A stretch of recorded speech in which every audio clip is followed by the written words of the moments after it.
सत साहिब बड़े भाई पवन जी। आज बहुत परेशान हो रहा हूँ मैं, बहुत ज़्यादा। कारण ये है, 8 सितंबर से सब कहते हैं कि मैं ऐसे जुड़ा हूँ परमात्मा से, मैं ऐसे जुड़ा हूँ। लेकिन आज तक मैंने कभी किसी के मुंह से ये नहीं सुना जैसे मैं जुड़ा हूँ, ये नहीं सुना। क्योंकि 8 सितंबर को, 8 सितंबर कह लो या 9 सितंबर कह लो, टाइम का मेरे को पक्का नहीं पता। रात का टाइम था, मुझे तो खुद मेरे कमरे में, मैं तो बल्कि दारू वारू पी के सोता था। दिन में भी पीता था, दिन में तो खैर कभी जब छुट्टी वाले दिन, उस दिन प्रकट हुए। ये पिछले 8 सितंबर की बात है, 2021 की। तब से ये आए। मेरे एक बाबा थे, वो इनकी छाती के अंदर समाये हुए थे, बिल्कुल पासपोर्ट साइज़ की फ़ोटो की तरह। क्योंकि मैं अपने पापा को ही मानता था, और वो बताते थे। आज से 25-26 साल पहले उन्होंने मेरे को बताया था, बहुत छोटा था मैं जब। तब उन्होंने बताया था कि सतलोक के बारे में, वो सत्साई बोलते थे। तो ये सब बातें मेरे दिमाग में थी। और जैसे इनके काफ़ी इनसे बातें मिलती हुई मैच, पर मुझे पता नहीं था, जब मेरे आंखों के सामने कोई चेहरा नहीं था, बस मुझे ये पता था कि वो सदगुरु बाबा बताते थे मेरे, कि सदगुरु है कोई, सदगुरु हैं, सदगुरु महाराज। वो सतलोक के राजा हैं, सतलोक के मालिक हैं। वो हैं असली शंकर के शंकर। और ये बताया कि दुर्गा जी के पति और निरंजन मतलब इनके पिता हैं, ब्रह्मा विष्णु के, इन तक के बारे में। और इसने क्या कुकर्म करा था ये तक मुझे बताया। पर मैं थोड़ा छोटा था, मैं ध्यान नहीं दे पाया, लेकिन मैंने वो बातें नहीं भूल पाया मैं, बड़े होने तक भी। बाकी तो मैंने काल वाले ही काम करे हैं। मारपीट, लड़ाई झगड़े, उल्टे सीधे नशे पत्ते, जितने भी विकार है सब करे, सब टोटल, कोई नहीं छोड़ा। लेकिन मेरे लेकिन मैं कभी मंदिर पूजा वगैरह इसमें मेरा मन नहीं लगा।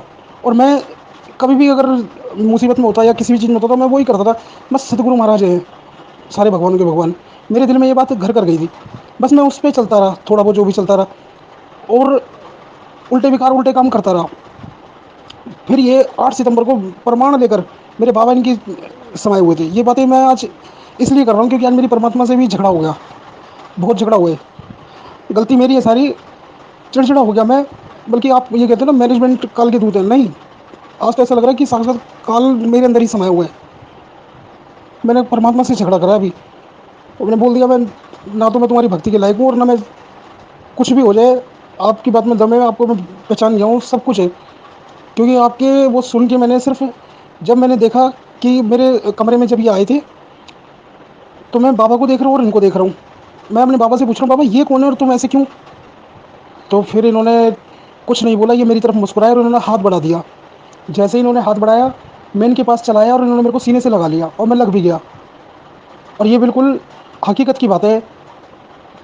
और जब मैं इनको फिर उसके बाद, चलो ठीक है, जब मेरी आंखों के बाद मैं अंधेरा से छा गया, और मैं ढूंढ रहा हूँ कि ये कौन थे भी जो आए थे। और मैं अपने बेड पर से खड़ा हुआ था, मैं इसे सपना नहीं बोल सकता। फिर उसके बाद मैं दिन में भी पीने लग गया, 8 सितंबर के बाद। क्योंकि मेरे दिमाग में एक टेंशन चल गई थी कि बाबा तो ठीक है, वो तो मेरे बाबा थे, पर ये कौन थे? और बाबा इस तरीके से कैसे आए इनके सीने में समाये हुए? जैसे हनुमान जी ने वो रामायण में दिखाया था ना, सीताराम की तस्वीर ऐसे, मगर ये थोड़ी सी बगल में थे इनके। अब उसके बाद मेरे को फेसबुक पे फिर एकदम से 2-3 दिन तक मैं परेशान रहा कि ये आदमी कौन है। पता नहीं किसका ऐसे टच हो गया मेरे से, और इनकी तस्वीर आ गई। और जैसी तस्वीर आई, मैं एकदम से पहचान गया इनको। मैंने कहा ये थे वो जो सपने में आए थे। अब मैं अपने घर में बताऊँ, सबको बताऊँ? वो उस दिन रात को ही मैंने सबको बता दिया था कि ऐसे ऐसे कोई आदमी आया था मेरे सपने में। तो सपने में करो, हकीकत में कमरे में। अब कोई यकीन ना करे, कोई कहे कि सपना होगा, मगर सपना, मेरे को ये नहीं पता कि सपना है कि नहीं। ऐसे कहानी हुई थी, मैं इनसे ऐसे जुड़ा हूँ, जुड़ा भी नहीं हूँ, जोड़ा इन्होंने मेरे को। तो ये तो क्लियर हो गई थी। उसके बाद फिर जब मैंने बात करी वहाँ पे फेसबुक पे, एक है लड़की, राखी प्रसाद नाम है उस बहन का। तो उससे बात करी, मैंने कहा ये कौन है, जब मेरे को फेसबुक पे दिखे थे। तो उसने बोला ये संत रामपाल जी हैं, और ये ऐसे ऐसे बरवाला में इनका मतलब आश्रम था, उसने बताया मेरे को। मैंने कहा तो अब कहाँ मिलेंगे? उसने मुझे बताया अभी तो ये जेल में है। अब मैंने कहा जेल में? मेरे को फिर टेंशन हुई थी। मैंने कहा जेल में कैसे हो सकते हैं, ये तो साक्षात मेरे कमरे में आ गए, मुझे सीने से लगा के गए हैं। उसको बताया बताया मैंने। उन्होंने कहा तो बहुत अच्छी बात है। और उसने अपने वहाँ पे मैनेजमेंट वालों को सबको बताया होगा, किसी को, क्योंकि उससे फिर मेरी बात होती रहती थी उस बहन से। अब उसको मैंने, चलो बता दिया, उससे बात हो गई, कोई बात नहीं। तब मेरे को इनका थोड़ा सा पता चला, फिर मेरे को आपका पता चला, शंकर दावानंद, वो वीडियो भी आ गई। मैंने फिर उस आपको फ़ोन भी किया था 3-4 बार, लेकिन आपने वो फ़ोन उठाया नहीं था किसी वजह से। तो मेरे को ऐसा लगा, मैंने कहा यार ये बंदा कौन है, शंकर समाधान वाला, और फ़ोन भी नहीं उठाता। मेरे मन में तो उस टाइम ऐसे ही आ रहा था, मुझे नहीं पता था आप इतने बिजी रहते हो, और आपको और भी बथेरे इतने फ़ोन आते रहते होंगे। मुझे तो ऐसा लग रहा था कि बस आपने फ़ोन डाला और मैं करूँगा और हो जाएगी बात। फिर उसके बाद मैंने उसको, राखी प्रसाद को, उस बहन को बात बात करी। मैंने कहा ये जो शंकर समाधान है, ये भी इनका गुरुजी की नहीं खुल रखा है, गुरुजी के ही मतलब वो है? तो उसने बताया कि नहीं नहीं, पवन दास और संजय, इनकी तो, ये तो गुरुद्रोही हैं और इनका तो नाम लेना भी मतलब पाप है। मैंने कहा नहीं, वो तो मतलब शंका समाधान इनका ही आता है। और मैंने तस्वीरें भी देखी है उनकी वीडियो की, लेकिन वीडियो नहीं देख पाया था मैं जब तक आपकी, सिर्फ नंबर निकलवा लिया था मैंने बच्चों से बोल के। फिर उसके बाद ये उसने जब ऐसे बोला तो मेरे मन में ये आया, अच्छा। फिर उसने ये भी बताया था कि हमारा तो नाम खंड हो जाता है, इनका इनकी शक्ल भी देख लें तो, और हमारे गुरुजी का आदेश है, और भी बतेरी बहुत सी उसने बातें करी। मैंने कहा चलो ठीक है, होता होगा। मैंने कहा लेकिन मैं तो अपनी प्रॉब्लम बता रहा था उसको कि तो मेरे को ये सिर्फ पता करना है कि ये जेल में कैसे हैं, ये तो अगर जेल में हैं तो ये मेरे पास कैसे आ गए, क्या चक्कर है ये, मैं समझ नहीं पा रहा हूँ। तो यही सब कारण जानने के लिए फिर उससे मेरी बात नहीं हुई, उससे मेरे को उसका जवाब तो बस उतना ही था कि भाई गुरु दुरोएंगे ये वो। फिर मैंने भी ख़त्म कर दी बात। फिर उसके बाद आपका वीडियो आया तो सामने आया यूट्यूब पे, तो मैंने कहा चलो सुन ही लेता हूँ। लेकिन जब आपके उससे सुना तो आपकी तो फिर आधी शंकाएं तो मेरी जब ही समाप्त हो गई, आधी से ज़्यादा बल्कि, आपकी वीडियो देख के। फिर फ़ोन तो करने की जरूरत नहीं पड़ी आपको मेरे को दोबारा। फिर मैसेज आ गया था कि हिसार में संगति है, और भी एक दो जगह थी, और आपने भी कहा था कि भाई एक दो जगह की संगत कैंसिल हो गई है। हम भी सब सारे भगत हिसार में जाना पसंद कर रहे हैं क्योंकि गुरुजी वहाँ पर हैं। तो मैं भी आया था वहाँ पे शाम को। पर जब वो जो सुलेखा बहन से मिला, राजमल दास जी हैं उनसे मिला, तो वहाँ पे फिर कहानी कुछ और की थी। आप जी वहीं पे थे, लेकिन वो उनकी वजह से आपसे भी मिलने को वो था कि मेरे को भी उम्मीद थी दिल से, एक मालिक ने ही प्रेरणा करी थी कि आप मिलोगे मेरे को। पर वहाँ पे कहानी समझ के मैं समझ गया था, फिर उन्होंने मना ही कर दिया था साहब कि नहीं पवन जी नहीं आए। वो सुलेखा बहन से वैसे ही पूछा था मैंने कहा पवन दास जी जो हैं वो आए हैं क्या, तो उन्होंने मना कर दिया था।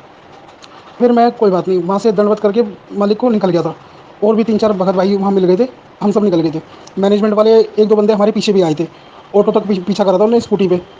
कोई हिमाचल से भी आए थे, एक मतलब आंटी अंकल थे वो भी आए हुए थे। तो आंटी ने बोला कि उनसे पूछा था उस मैनेजमेंट वाले गुंडे ने कि कहाँ पर जाओगे, कहाँ रुकोगे अब तुम यहाँ से जाओगे तो। फिर उन्होंने कहा आपको क्या मतलब, ऐसे कुछ कहानी हुई। हालांकि मैं तो सोच रहा था, क्योंकि मैं इतना वो नहीं था, मैं तो सोच रहा था इसके धर दूँ और करूँ इसका भी काम सही। लेकिन वो तो, मैं तो हूँ ऐसा मतलब जैसे सब थे पहले। फिर उसके बाद वहाँ से हम निकल गए थे, फिर हम अपने अपने रास्ते निकल गए सब। फिर वहाँ से 1 तारीख को एक यहाँ पे ब्यावर में संगति थी, वहाँ पे मैं आपसे बात करना चाहता था।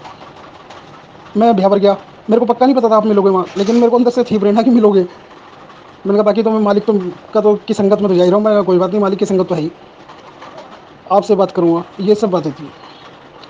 तो वहाँ मिला था मैं आपसे फिर, लेकिन बात करने की हिम्मत नहीं हुई। जो जो सवाल, वो इसलिए नहीं हुई, हिम्मत की बात नहीं, वो इसलिए नहीं हुई कि जो वहाँ की संगति थी, जो जो प्रमाण आपने दिखाए थे बताए थे, उन सबसे मेरे सारे जो भी कंसेप्ट थे वो सब क्लियर हो गए कि ये परमात्मा ही है। जो संतुष्टि मेरे को मैनेजमेंट वाले, एक जिसका बताया बहन का, उसका मैंने राखी प्रसाद, और दो तीन उसके हैं और फेसबुक पे थे, वो सब उनसे नहीं। उनसे मैंने ये भी बोला था कि नाम दीक्षा मेरे को लेनी है, मैं कहाँ से लूँ। तो उन्होंने नामदान के अंदर एक दो नंबर दे दिया कि इस पर कॉल कर लो, जो आपका सेंटर पास पड़ता है दिल्ली में बता देंगे। फिर एक मुंडका का नंबर था वो, वहाँ पे कोई रोहतास दास है, उनको मैंने बोला, मैंने कहा नाम दीक्षा लेनी है मेरे को, और ऐसे ऐसे परमात्मा दिखे थे। हाँ हाँ कोई नहीं कोई नहीं, उन्होंने बस अपनी धूधनी चालू कर दी। चलो कोई बात नहीं। लेकिन परमात्मा का सत्संग मेरे को, मैं वैसे इतना मेरे को याद नहीं रह पाता, इतने सुनता हूँ मगर सब दिमाग से, लेकिन जब सुनता हूँ तो ऐसा लगता है हाँ सुन रखा है। लेकिन अगर मैं वहाँ से 1 मिनट में ध्यान हट जाता हूँ, यही नहीं समझ आता क्या सुना था। मगर एक सत्संग में मेरे को, जिस दिन मेरे को जाना था नाम दीक्षा लेने, तो मालिक का वही था कि वही वाला सत्संग जो आप भी दिखाते हो कि दास के अलावा नाम देने का अधिकारी कोई नहीं है 21 ब्रह्मांड में, और जो जो भी है सब ऐसे कर। इसमें पता नहीं मेरी बुद्धि कैसे अटक गई इस सत्संग पे। और कुछ दिन, एक दो दिन बाद ही आपका भी वो मिल गया मेरे को। हाँ, उसको मैंने राखी प्रसाद को फ़ोन करा, मैं कहा वो तो गुरुजी तो ये कहते हैं। तो उसने भी छूटते ही ये बोल दिया, लगता है आपने पवन दास जी की वीडियो देख ली है। मैंने कहा नहीं, परमात्मा खुद कह रहे हैं सत्संग में, कह रही ऐसा कुछ नहीं होता। फिर कुछ मेरे को अच्छा नहीं लगा कुदरती, फिर मैंने उन सब से ताल्लुक वो कर दिया। मैं तो बस आपसे, आपकी वीडियो देख लेता हूँ, मेरे काम से हो जाता है। मगर आज जिस काम के लिए मैंने फ़ोन किया वो कुछ ज़रा अलग बात है। वो ये है कि मेरे से रात को बहुत गड़बड़ हो गई है। सारा ज्ञान भी समझ लेता हूँ, सारा वो भी कर लेता हूँ, और मन में भी ऐसा लगता है कि हाँ मैं बिल्कुल दृढ़ हो गया हूँ, लेकिन सब फेल है। रात को मैंने जहाँ पे दरबार लगा रखा है मालिक का, वहीं पे, हालांकि कई बार मैं बचाऊँ, मालिक से प्रार्थना करता हूँ, बच जाता हूँ, लेकिन रात को ये कुकर्म करने से नहीं बचा। मेरी जो पत्नी है, हालांकि वो तो, मेरे घर में तो कोई जानता था, मतलब वैसे जानते हैं इनको, वैसे सब है, लेकिन बाकी कोई गौर नहीं करता इस बात पे। तो उसने बोला भी था कि यहाँ पे दरबार है, यहाँ पे ऐसी हरकत ठीक नहीं है, लेकिन मैंने उसके साथ दुष्कर्म कर दिया। तो मेरा रात से इतना चिड़चिड़ा हो रहा है कि मालिक की दरबार के आगे भी और वैसे भी मोबाइल में भी ना इनका सत्संग सुनने को वो हो रहा है, ना आपकी वीडियो देखने को मन कर रहा है, और रह भी नहीं पा रहा हूँ। लेकिन शर्म इतनी आ रही है दरबार में। आज मैंने जोत लगाते वक्त भी पता नहीं कैसे इतना पानी पानी हो रखा था, इतना पानी कि इतनी शर्म कभी ज़िंदगी में किसी काम को करते वक्त नहीं आई जितनी आज आई है। और फिर मालिक से झगड़ा हो गया मेरा आज अभी। मैंने कहा आपने इस काल को जो ब्रह्मांड दिए वो तो दिए, मगर ऐसी ये रजोगुण सतोगुण और ये तमोगुण ये क्या है, ये ऐसा ये चीज़ क्यों मालिक आपने करी। और बताऊं, और इससे भी ज़्यादा मैं क्या बोल पड़ा मालिक से। मैंने कहा कि आपने आप समर्थ हो, आप अंतर्यामी हो, घट घट की बात जानते हो, ये प्रमाण दे मैं मान गया हूँ। लेकिन आप इस काल की भी तो जानते होंगे, जब आपने ये अंडा बनाया और जब करा कि छोड़ा था, तो आपको पता होगा वो क्रोध में आके जो भी है परमेश्वर ब्रह्म जो भी उसके कारण ऐसा होगा। और फिर ये आगे जाके 70 युग तपस्या भी करेगा और ऐसी ऐसी चीज़ें। तो ये चीज़ें क्यों दी आपने, आप सब कुछ जानते थे। इस कारण से बहुत परेशान हो रहा हूँ मैं। मेरा कभी कभी तो मरने को मन कर रहा है आज, या फिर बड़ा दुखी होकर बोल रहा हूँ कि परमात्मा कुछ ऐसा करो कि मैं भूल जाऊँ आपको, मुझे नहीं रखना याद। क्योंकि मैं तो आप वैसे ले जाने वाले नहीं, और ऐसे जाया नहीं जाए, इतने विकार भरे पड़े अंदर। अभी तक ऐसा लग रहा था 6 7 8 महीने ऐसे गुजरे मेरे, बहुत अच्छे, बहुत निर्मल हो गया हूँ। जैसे मैं हर माता बहन को बिल्कुल साफ नज़र से देख रहा था। साफ नज़र से कैसे, नज़र तो वही गंदी जाती थी, लेकिन मालिक का ज्ञान आगे जाता था, उनके सत्संग भी आगे थे। कि जैसे एक वो बताया था, एक एक माता थी, उसके बच्चे नहीं थे। फिर एक संत ने उनको आशीर्वाद दे दिया, कहा कि ठीक है तेरे पुत्र हो जाएगा, लेकिन बच्चे हो जाएंगे, लेकिन पहला पुत्र मेरे को दे दियो। तो उस माता ने उस संत को पुत्र दे दिया पहला। फिर उसके 1 2 पुत्र और हो गए और पुत्रियाँ हो गई। फिर वो वहाँ रहने लगा संत के पास, जो बड़ा वाला बच्चा था जो दे दिया था उस माता ने संत को। फिर एक दिन उसकी तबीयत ख़राब हो गई, कोई फोड़ा वोड़ा निकल आया था उसके। तब वो भिक्षा लेने के लिए गया था गाँव में, तो उसी घर में चला गया अपनी बहन की, अपनी माता के घर में। तो वहाँ उसकी बहन पाई, छोटी थी। तो जैसे वो दूधी वगैरह देख कर छोटी छोटी, तो उसने सोचा मेरे गुरुदेव के फोड़ा हो गया, तो ये भी ऐसे। तो ये सब चीज़ें करके जब उसने बाद में देखा था कि ओहो, ये तो मालिक इतना दयालु है कि जो आने वाली आत्मा है उसके लिए दूध पहले से ही तैयार कर देता है। ये सब बातें सोच के और मैं अपने आप को साफ निर्मल कर लेता था, हो जाता था। लेकिन जो रात को मैंने कुकर्म करा है परमात्मा के दरबार में, परमात्मा को जैसे ही याद कर रहा हूँ तो नहीं बन रही बात। बहुत दुखी हो रहा हूँ, परेशान हो रहा हूँ बड़ा। मैं कह नहीं सकता क्या हाल हो रहा है मेरा। बंदी छोड़ सतगुरु रामपाल जी भगवान की जय हो। सतसाई भगत जी, आपने इस ऑडियो में सारी बातें बताई हैं शुरू से लेकर अंत तक।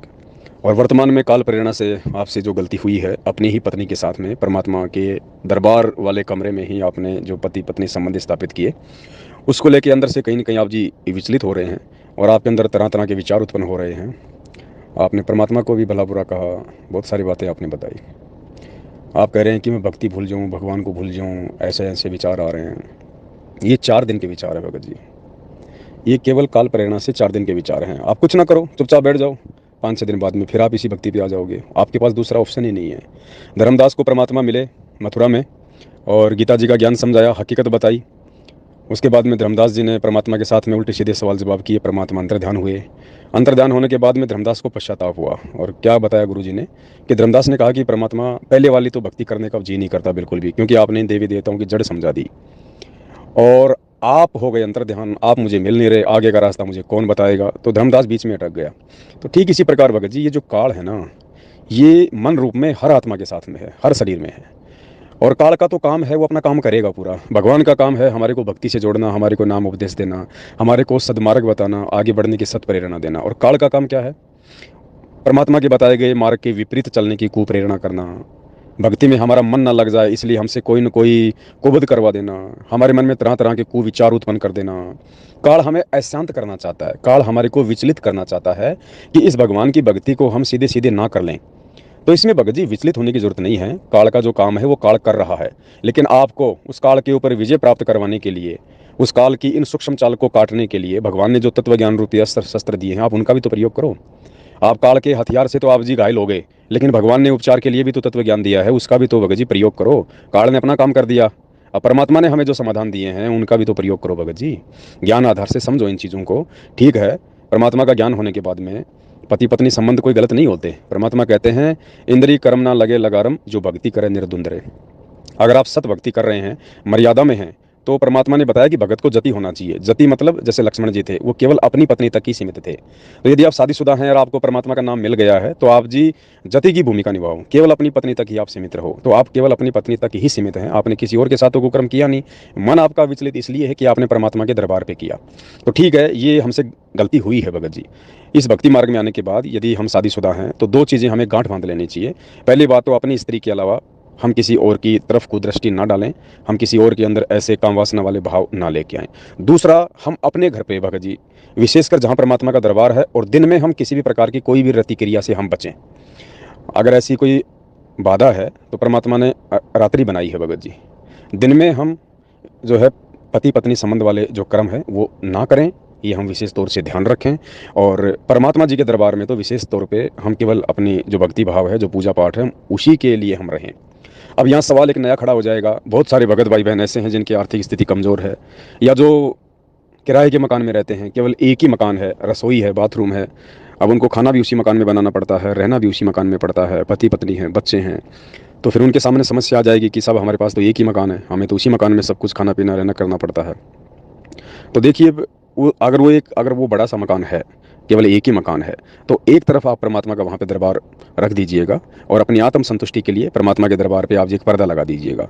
और एक मजबूरी है आपकी, परमात्मा भी जानता है, समझता है इस चीज़ को, अंतर्यामी है मालिक, और मालिक को दंडवत प्रणाम करके यदि कंपलसरी हो तो वो रति क्रिया करने से वहाँ फिर कोई दोष नहीं है, क्योंकि एक तो मालिक अंतर्यामी है, परमात्मा को पता है कि भाई इसकी मजबूरी है। और दूसरा, परमात्मा का दरबार कुछ आप इस प्रकार से लगाएं कि उनका जो दरबार का जो मुख है वो आपके सोने के स्थान से थोड़ा सा भिन्न हो, थोड़ा सा साइड में हो, और एक पर्दा लगा दीजिए वहाँ परमात्मा का। और दिन में कोई भी क्रिया करने से हम बचें। और काल तो भगत जी तोड़ने का प्रयास करेगा, इसमें कोई संशय नहीं है। और देखिए, आपने कहा कि मेरे जो दादाजी थे वो गुरुजी के हृदय में पासपोर्ट साइज़ की फ़ोटो की तरह समाये हुए थे। दादाजी आपको बचपन में परमात्मा की बातें बताते थे, सतलोक की बातें बताते थे। तो ये देखो, परमात्मा ने आपके लिए किया सब कुछ। आप परमात्मा की अच्छी आत्मा हो, विशेष आत्मा हो। भगत जी यकीन मान लेना, गुरुदेव ने एक सत्संग में कहा है कि जो आत्मा जितनी ज़्यादा भक्ति की धनी होगी, काल उसी आत्मा के ज़्यादा कुकर्म करवा के कर्म फुड़वाता है। आपने कभी भी चाय के खोखे के ताले टूटते नहीं सुने कि चाय के खोखे में चोरी हो गई। पता है चोर को, पाव अदरक पड़ी होगी, 1 किलो चीनी होगी, 100 ग्राम चाय पत्ती होगी, और क्या है इसमें। ताले हमेशा बैंक के टूटते हैं, जो धनी व्यक्ति होते हैं उनके टूटते हैं, क्योंकि वहाँ पे धन होता है। इसी प्रकार ये जो काल है, ये केवल जो भक्ति धन से युक्त आत्माएं हैं, जो कभी किसी जन्म में परमात्मा की शरण में रह के सतभक्ति की हुई है, ये उन आत्माओं को लूटता है। और वर्तमान में तो उन आत्माओं को विशेष तौर से परेशान भी रखेगा कि ये उस परम संत के संपर्क में ना आ जाएं, ये वो भक्ति ना कर लें सतलोक प्राप्ति वाली।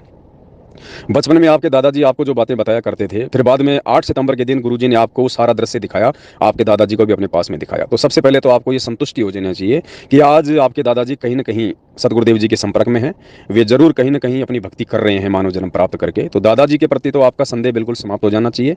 और ना हमने दादाजी को बार बार याद करना है, वो परमात्मा की आत्मा थी, परमात्मा ने उनको संभाल लिया। दादाजी के साथ पहले आपके जो संपर्क थे, दादाजी आपको सतलोक की जानकारी दिया करते थे, वो आपको याद रही बचपन की बातें। और 8 सितंबर को फिर से आपकी वो यादें परमात्मा ने ताज़ा कर दी, आपके दादाजी को भी दिखा के। मतलब दादाजी जो बताया करते थे, जिस महापुरुष के बारे में बताया करते थे, जिस गुरु के बारे में बताया करते थे, तो परमात्मा ने 8 सितंबर को आपको ये याद दिलाना चाहा कि बेटा वो मेरे विषय में बताया करते थे, वो मैं ही हूँ सतलोक का राजा, वो दादा मेरे विषय में तुझे बताया करता था। तो ये सब कुछ परमात्मा का खेल है आपको अपने से जोड़ने के लिए। तो भगत जी, विकार सबके अंदर हैं, पांचों जो विकार हैं, काम, क्रोध, मद, लोभ, अहंकार, ये इस भगवान को छोड़ के इस पृथ्वी पे जितने भी मानव शरीरधारी प्राणी हैं सबके अंदर हैं। किसी में इनका वॉल्यूम थोड़ा ज़्यादा होता है, किसी में मीडियम होता है, तो किसी में बिल्कुल लो होता है। ये भी सबके अपने अपने पिछले संस्कार होते हैं। तो विकार तो सबको सताते हैं। परमात्मा कहते हैं ना, मुझे 5 विकार सताते हैं, मन चाया नाच नचाते हैं, हे साहिब ना बच पाते हैं, एक तेरा ही शरणा लाया है, सत कबीर दवारे तेरे पे एक दास भिखारी आया है। तो परमात्मा खुद एक भगत की भूमिका करते हुए, और यह शब्द सतगुरुदेव जी ने लिखा है आप और हमें ये दृढ़ता देने के लिए, आप और हमें सांत्वना देने के लिए कि बेटा यदि तू जीव है, अगर तू अपने आप को जीव मानता है, तो ये भी पक्का मान ले 5 विकार तेरे अंदर हैं, उनका प्रभाव ऊंच नीच होता रहेगा, क्योंकि मन रूप में भगत जी ये काल हर प्राणी के साथ में है। तो हमने इन चीज़ों को केवल ज्ञान से काटना है। जितना हम गुरुदेव के सत्संग सुनेंगे उतना ज़्यादा हम इन चीज़ों को समझ पाएंगे, और जितना हम इस भगवान की तरफ आगे बढ़ेंगे भगत जी, ध्यान रखना, काल भी उतना ही तोड़ने का प्रयास करेगा। भगवान जितना हाथ पकड़ के हमें आगे खींचेगा, काल भी हमारे पैर पकड़ के उतना हमारे को पीछे खींचेगा। भगवान अपनी भक्ति दे के आगे बढ़ाएगा तो काल जो 5 विकार हैं उनका दबाव बढ़ा के आप पहले शराब पीते थे, आप पहले चोरी जारी करते थे, सारे कुकर्म करते थे। इस भक्ति में आने के बाद 2 4 5 महीने तो बिल्कुल शांत हो जाओगे आप, क्योंकि परमात्मा के आशीर्वाद का प्रभाव रहता है, सतगुरु के दर्शनों का प्रभाव रहता है, नई नई भक्ति से हम जुड़ते हैं, मंत्रों की जो क्रिया हमारे अंदर प्रतिक्रिया होती है। और उसके बाद जैसे ही साल 6 महीना में बीत जाता है, धीरे धीरे हम थोड़ा भक्ति में रुचि भी कम कर देते हैं, सांसारिक कामों में ज़्यादा व्यस्त हो जाते हैं, तो धीरे धीरे फिर मन का प्रभाव होना शुरू हो जाता है। जैसे कोई साफ सुथरा कमरा है, उसको गुरुजी कहते हैं 5 4 दिन तक आप उसको खोलो मत, बिल्कुल पैक करके रखो, चाहे शीशे लगा के।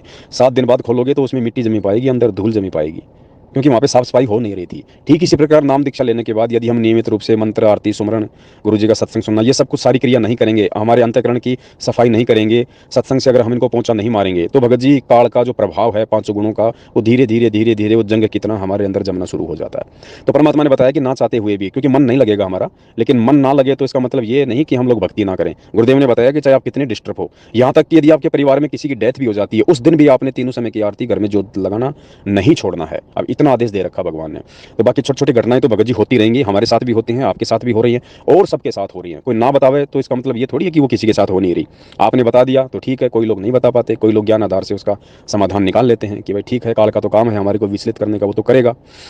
और सारी बातों की एक बात है भगत जी, परमात्मा आ गए हैं, भगवान धरती पे हैं, 8 सितंबर को ही आए हैं, आपको आभास भी करवा दिया, और उन्होंने अपनी भक्ति भी दे दी है भगत जी। अब अगर कोई कमी रहेगी तो भगत जी हमारे स्वयं की रहेगी। देखो, अगर भगवान सुख ही सुख दे देगा तो भी परमात्मा को पता है कि कोई भक्ति नहीं करेगा, क्योंकि मालिक की खुद की वाणी है, सुख के माथे पत्थर पड़े जो नाम हृदय से जाए, बलिहारी उस दुख के ऊपर जो पल पल नाम रटाए। भगत जी, ये दुख ही हैं इस कलयुग में, वर्तमान में, जिसके कारण हम इस भगवान को जान पाए, पहचान पाए। ये दुख ही हैं जो हमारी आत्मा ने भगवान को पुकारा, क्योंकि सुखों में तो ना आत्मा भगवान पुकारती है, ना मन पुकारता है, मन तो पुकारेगा कहाँ से।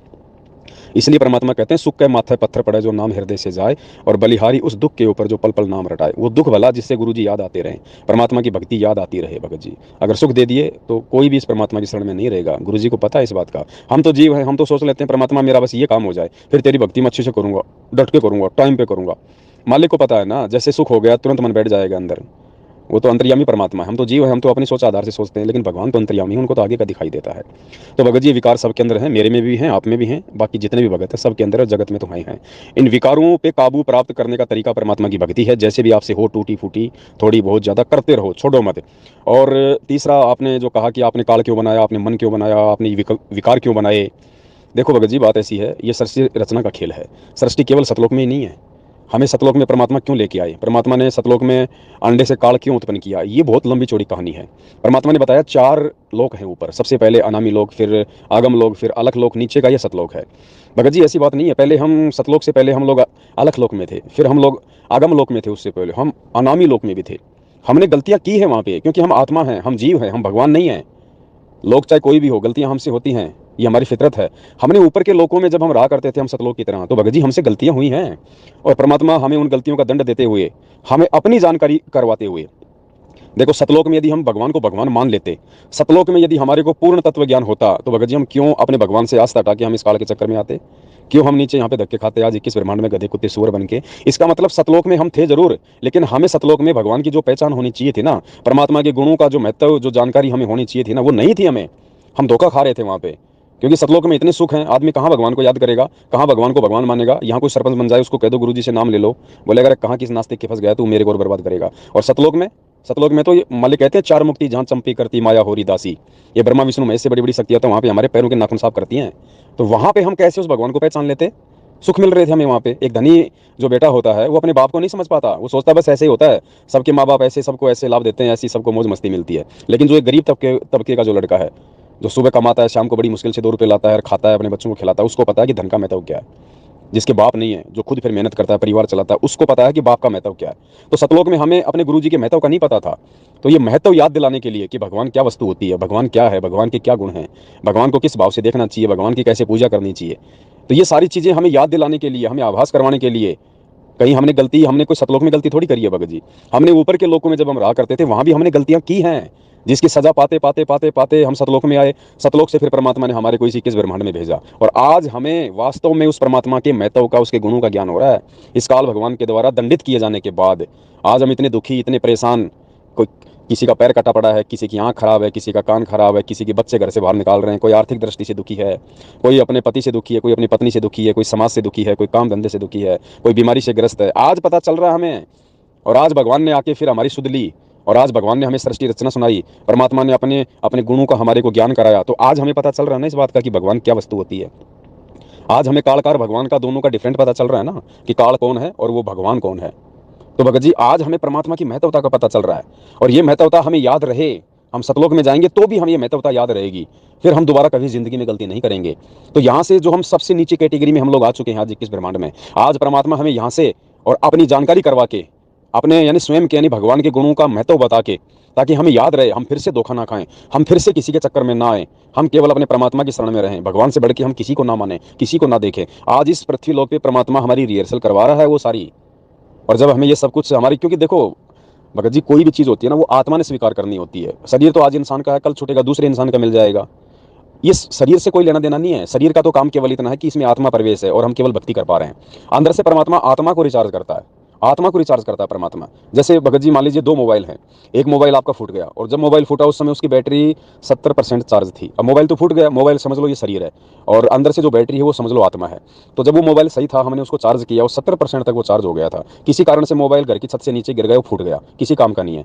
अब हम यदि उस मोबाइल की बैटरी को निकाल के ठीक उसी दूसरे मोबाइल में डालेंगे, तो भगत जी बैटरी तो 70% ही दिखाएगा। ठीक इसी प्रकार हमारे जो ये शरीर हैं, ये भगत जी हमें नए नए मिलते रहते हैं, लेकिन अंदर से परमात्मा जो अपनी आत्मा को चार्ज कर देता है भक्ति से, बीच बीच में मिलके नाम दीक्षा देके, वो जिस स्तर पे चार्ज हो जाती है वो उतनी चार्ज रहेगी।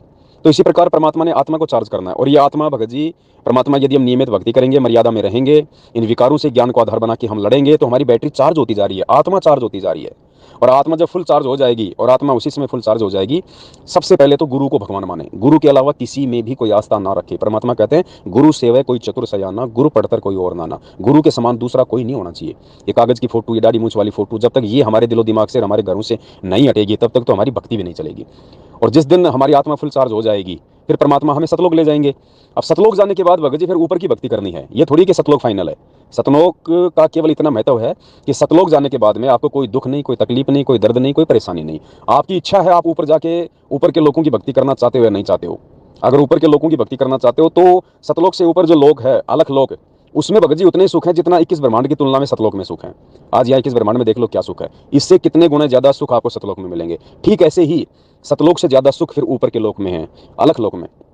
फिर अलख लोक में जाने के बाद फिर परमात्मा ऊपर की भक्ति करवाएगा, आगम लोक की। अब आगम लोक में जाने के बाद फिर परमात्मा अनामी लोक की भक्ति करवाएगा, जो सबसे ऊपर का लोक है, जिस समय परमात्मा ने हमें सर्जित किया था, आत्माओं का सर्जन किया था। तो अनामी लोक में जाने के बाद भगत जी फिर हमारा फाइनल स्टेज आ जाती है, यानी वहां जाने के बाद फिर हमारा जन्म मृत्यु सदा सदा के लिए परमात्मा समाप्त कर देता है। जिस शब्द से परमात्मा ने आत्मा की उत्पत्ति की थी, परमात्मा उस आत्मा को वापस अपने उसी शब्द में समा लेता है। मालिक की वाणी है ना कि लोक अनामी जावेगी वहां कन्या मिलन चौबारे, यानी जब अनामी लोक में जाएंगे तो वहां पे ये घर परिवार नहीं मिलेंगे, वहां पे ये सतलोक जैसी सृष्टि नहीं मिलेगी, वहां पे आपको 21 ब्रह्मांड जैसी सृष्टि नहीं मिलेगी। वहां पे कोन्या मिलन चौबारे, चौबारे यानी परमात्मा वहां पे सृष्टि कह रहे हैं, चौबारे यानी घर परिवार सृष्टि। लोक अनामी जावेगी वहां कोन्या मिलन चौबारे, आत्मा और परमात्मा वहां कोन्या रहते न्यारे। यानी सतलोक में जाने के बाद में आत्मा का परमात्मा से भिन्न स्वरूप नहीं होता है, आत्मा को परमात्मा अपने शब्द में समा लेता है, सदा सदा के लिए आत्मा के अस्तित्व को ही समाप्त कर देता है परमात्मा। अनामी लोक से नीचे जितने भी लोक हैं, आगम लोक हैं, अलग लोक हैं, सतलोक हैं, 21 ब्रह्मांड है, यहाँ आत्मा और परमात्मा दोनों का भिन्न भिन्न भगत जी स्वरूप है। तो भगत जी इस भक्ति को समझो और परमात्मा के मकसद को समझो। काल तो हमें विचलित करेगा। परमात्मा ने क्या कहा कि कोई पागल कुत्ता है, अब पागल कुत्ता है तो पागल कुत्ते का तो काम है भगत जी भौंकना, हो सकता है वो काट भी ले, लेकिन हम यदि सतगुरु की शरण में है तो हमने क्या करना है, हमने पागल कुत्ते को मारना भी नहीं है, क्योंकि हत्या भी परमात्मा ने पाप बताई। अब क्या करें, मालिक ने कहा कि पागल कुत्ते से कैसे बचा जाता है, बस वो सावधानी बरतो आप। मालिक कहते हैं ना कि कहते को कहीं जान दे, गुरु की सीख तू ले, साकट और सवान को उल्टा जवाब ना दे। सबकी सुनो, सबकी वीडियो देखो, सबकी विचारधारा से परिचित हो, लेकिन वो करो जो परमात्मा के ज्ञान में है। फाइनली वो करो जो गुरुजी कहते हैं, जो गुरुजी ने अपने सत्संगों में कह रखा है, कहे कबीर सोई जन मेरा, जो नीर खीर का करे निवेरा। तो भगत जी भगवान मिल गया, ज्ञान मिल गया, मार्ग मिल गया, समाधान मिल गया।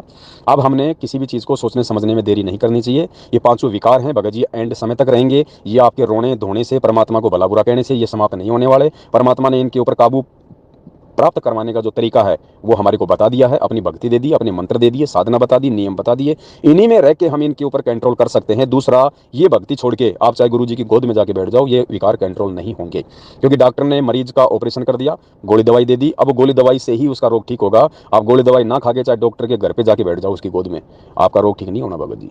तो ये अध्यात्म है, तत्व ज्ञान है। आप साध संगत से आप जुड़े रहो, साध संगति से ही भगत जी आपको धीरे धीरे बातें समझ में आएंगी और आप अपने मन के ऊपर कंट्रोल कर पाओगे। अन्यथा भगत जी मैनेजमेंट के साथ दोगे या मैनेजमेंट की संगति करोगे, उनके नामदान केंद्र पे जाने की भी सोचोगे, कहीं उनको अनजाने में भी दान धर्म कर दिया तो भगत जी उसका उल्टा प्रतिफल होगा। कोई फायदा नहीं होगा, कोई लाभ नहीं होगा, उल्टा परमात्मा से दूर होने की प्रेरणा धीरे धीरे बनेगी, जो 90% संगत की वर्तमान में हो रही है। किसी के घर में सुख नहीं है, सबके घर में लड़ाई झगड़े मारपीट, सबने दारू दूरू खाना पीना शुरू कर दिया। हैरानी की बात है, रोहतक से जिन जिन लोगों ने ये सारा नाम लिया है फर्जी 2018 से, आज उनमें से 70% लोगों ने भगत जी नशा करना शुरू कर दिया, लड़ाई झगड़े करने शुरू कर दिए उन्होंने, अकाल मौत हो रही है उनके घरों में, क्योंकि वो समझ ही नहीं पाए। साथ संगति से जुड़े बिना आप जी लाख जन्म भी सतगुरु रामपाल जी भगवान को नहीं समझ पाओगे भगत जी। और सतगुरु रामपाल जी भगवान इस भक्ति की मूल है, नींव है, और जब नींव मजबूत नहीं होगी, आप गुरु जी को नहीं समझ पाओगे, भक्ति जिंदगी में नहीं समझ पाओगे। तो बड़े भाई सारे रोने धोने छोड़ो, ये आपके साथ जो परिस्थितियां हैं, काल जो खेल खेल रहा है ना, ये आपको विचलित करने के लिए, आपको शांत करने के लिए, ये सबके साथ में है। परिस्थितियां भिन्न भिन्न हो सकती हैं, लेकिन ये सबके साथ में भगत जी। इसका मतलब ये नहीं कि हम काल के दबाव में आके भक्ति छोड़ दें, फिर सतगुरु की भक्ति लेने का फायदा क्या हुआ? फिर तो आज भी आप काल को जिता रहे हो। आज भी अगर काल की ऐसी प्रेरणाओं से आप भक्ति छोड़ने का मन कर रहे हो, तो आप तो गुरु जी से ज्यादा काल को महत्व दे रहे हो हैं। आप पे फिर भक्ति का क्या असर हुआ? फिर आपके ऊपर क्या विचार किया फिर आपने परमात्मा के सत्संगों के ऊपर? जब आपके मन में ऐसे विचार आते हैं, काल आपको तोड़ने का प्रयास करता है, आप गुरु जी को याद करो, उस समय गुरु जी का सुमरण करो, गुरु जी के सत्संग सुनो, उस समय वही दवा है भगत जी, वही मेडिसिन है, उसी से कंट्रोल होगा धीरे धीरे। और परमात्मा ने कहा कि ये जड़ से समाप्त नहीं होंगे विकार, कोई ये सोचे कि जड़ से समाप्त हो जाएंगे, नहीं, परमात्मा ने कहा कि डाइल्यूट हो जाएंगे भक्ति से, निष्क्रिय हो जाएंगे ये। जब तक हम ये शरीर नहीं छोड़ेंगे ना, अंतिम समय तक ये विकार हमारे अंदर रहेंगे, लेकिन परमात्मा की भक्ति से मर्यादा में रहने से ये निष्क्रिय हो जाएंगे। ये पांचों विकार अपना वो प्रभाव नहीं कर पाएंगे जिससे हमारी भक्ति बर्बाद हो जाए। बस इतनी सी बात है भगत जी। आपने जो भी कुछ कहा सुना परमात्मा को, सबसे पहले तो जाने अनजाने की उस गलती के लिए गुरु जी को दंडवत करके समायाचना करो कि परमेश्वर मैं तो 2 कौड़ी का तुच्छ जीव हूँ, परमात्मा मेरी क्या औकात है, काल सिर पे बैठा है भगवान, आप दया नहीं करोगे तो कैसे मैं समझूंगा, सोचूंगा, मैं विचार करूंगा। परमात्मा मेरी इस महामूर्खता के लिए मुझे क्षमा करो। आगे से भगवान मेरे मन में ऐसे कोई विचार आपके लिए और आपकी भक्ति के लिए नहीं आएंगे। मालिक आप सद्बुद्धि दो, आप अपना आशीर्वाद मेरे ऊपर बनाए रखो, आपका आशीर्वाद होगा तभी तो परमात्मा ये 5 विकारों का प्रभाव मेरे से धीरे धीरे हटेगा।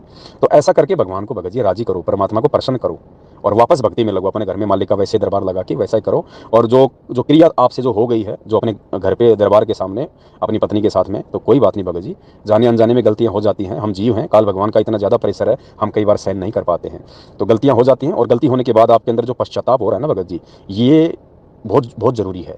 आपके अंदर जो पश्चाताप हुआ ना कि मैंने परमात्मा के दरबार के आगे मैंने रति क्रिया की है, भगत जी ये पश्चाताप भी हमारे बहुत सारे पापों को काटता है।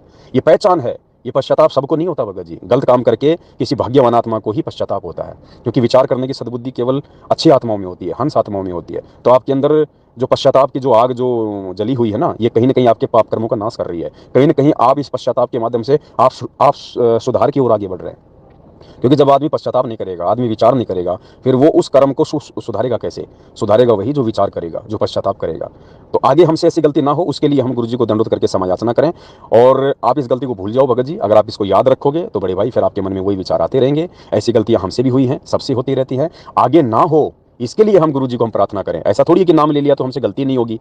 अगर ऐसा होता तो परमात्मा शुद्धिकरण की व्यवस्था नहीं करते। अगर नाम लेने के बाद कोई मर्यादा खंड ना हो तो परमात्मा शुद्धिकरण की व्यवस्था क्यों करेंगे?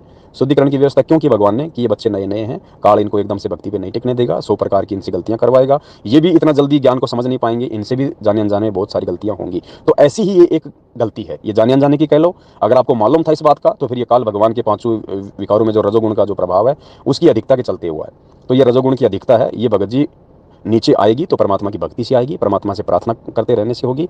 और आपसे ये गलती हुई तो इसके लिए आप गुरु जी से समायाचना करो। और आगे से अब आपको ध्यान पड़ गया, आगे से हमने ये गलती नहीं करनी है। पति पत्नी अपना जो कर्म है वो करें, परमात्मा ने मना नहीं किया, लेकिन उसकी एक मर्यादा है भगत जी, उस आधार से हम करें। तो एक तो दिन में हम बिल्कुल भी रतिक्रिया ना करें, और दूसरा संभव हो तो परमात्मा के दरबार में हम बिल्कुल भी ना करें। अलग से जैसी भी अपनी व्यवस्था हो आप जी उसको जो है वो देख सकते हैं। बस दास की केवल इतनी सी प्रार्थना है। बाकी मन में अगर इस चीज़ का अगर मलाल रखोगे तो भगत जी ना तो भक्ति कर पाओगे और ना काल आपको ढंग से बैठने देगा। और कोई भी गलत कदम उठाने से पहले सोच लेना भगत जी, ये शरीर है तो भक्ति है, शरीर नष्ट हो जाएगा भक्ति नहीं होगी, फिर परमात्मा शरीर से भक्ति करवाएगा, आत्मा शरीर में प्रवेश है। कई बार मन में विचार आ जाता है ना, आत्महत्या कर लो मर जाओ, फिर क्या कर लोगे? फिर गधा बन जाएगा, फिर ये मानव शरीर भी नहीं मिलेगा। आज कम से कम मानव शरीर तो मिला हुआ है। तो उन गलतियों को भी साफ करने का मौका, उन कुकर्मों को भी साफ करने का मौका और भगवान को प्रसन्न करने का मौका केवल इस मानव शरीर से है। परमात्मा कहते हैं इस देही को देवालोचय सुरनर, मतलब देवता भी शरीर को प्राप्त करने के लिए रोते हैं। अब सोचिए शरीर का कितना महत्व है, और हम इसकी महत्वता को ना समझ के बात बात पे भगवान को दोष देते हैं, शरीर को नष्ट करने की बात करते हैं। आत्महत्या कर लो, आत्महत्या करके क्या करेंगे भाई? अगले जन्म में काल हमारे को गधा बना देगा, फिर कहाँ से भक्ति होगी? फिर कुमार के नीचे खड़े रहो 24 घंटे। तो भगत जी परमात्मा से क्षमा याचना करो और इस चीज़ को भूल जाओ कि आपने ऐसा कुछ किया था। बस परमात्मा दयालु है। अगर आप भगवान हो तो फिर आपको पश्चाताप की आवश्यकता है। अगर आप अपने आप को जीव समझते हो तो भाई जीव से गलती होती है। आप अगर अपने आप को जीव ना समझ के अगर आप अपने को भगवान समझते हो, कोई अवतार समझते हो, जब तो बात अलग है। अगर आप अपने आप को एक 2 कोटि का जीव समझते हो तो 2 कोटि के जीव की कोई औकात नहीं भाई, उससे गलती होगी होगी। गलती होती इसलिए है कि वो सुधार करे, फिर आगे से उसको ठोकर लग जाए और आगे से दोबारा उसी जगह पे ठोकर खा के अपना अंगूठा ना फुड़वाए। तो ये परमात्मा हमारे को सद्बुद्धि देने के लिए कुछ घटनाओं को परमात्मा भी अंजाम दे देता है। आप ये ना सोचें कि हर गलती जीव ही करता है, कुछ गलतियां जानबूझ के परमात्मा भी करवाता है भगत को, आगे कोई और बड़ी गलती वो ना करे, इसलिए वो छोटी सी गलती से परमात्मा उसको समझा देता है। छोटी सी गलती से परमात्मा फिर उसको समझा देता है ताकि आगे चल के ऐसी कोई बड़ी गलती ना करे। तो मन में कोई दोष ना रखो भगत जी, जो हुआ है उसके लिए गुरु जी से क्षमा याचना और आगे से बिल्कुल निष्पाप होके, बिल्कुल अपने मन में किसी प्रकार का कोई मलाल ना रख के परमात्मा की भक्ति पे वापस लगो। यही समाधान है और धरती पे कोई समाधान नहीं है। सत साहिब बंदी छोड़ सतगुरु रामपाल जी भगवान की जय हो।